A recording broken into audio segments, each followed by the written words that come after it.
ஆக்சுவலா ஆணுக்கு இந்த சர்ப்ரைஸ் கிஃப்ட் கொடுக்கலாம் பிடிக்காது. தெரியாதுலாம் இல்ல, ஆக்சுவலா பிடிக்காது. 12 மணிக்கு ரிங்கு மாட்டி விடுறது, அப்புறமா கேண்டில் ஊத்திட்டு ஹாப்பி பர்த்டே அப்படிங்கிறது வழி இல்லாம செய்யறதுமா. சினிமால காட்டுற மாதிரி அது ஒரு சீனு. அவருமே அவர் வாழ்க்கையில பொண்டாட்டிக்கு 12 மணிக்கு பர்த்டே கேக் வெட்டு வரான்னு தெரியாது. ரைட்டா? வாழ்க்கை ஒரே மாதிரி தான் இருக்குமா.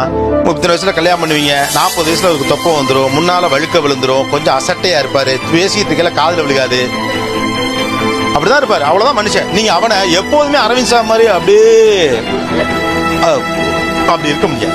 இப்போ இது ஆணுக்கு ஒரு பெரிய இப்ப அந்த சிக்கல்ல இருந்து அவன் வெளியே வரணுமா வேண்டாமா? இதுவும் நியாயமான கேள்வி. வந்துட்டு இருக்காங்க. they are just balancing with the girls expectations. ரொம்ப தப்பான விஷயம்.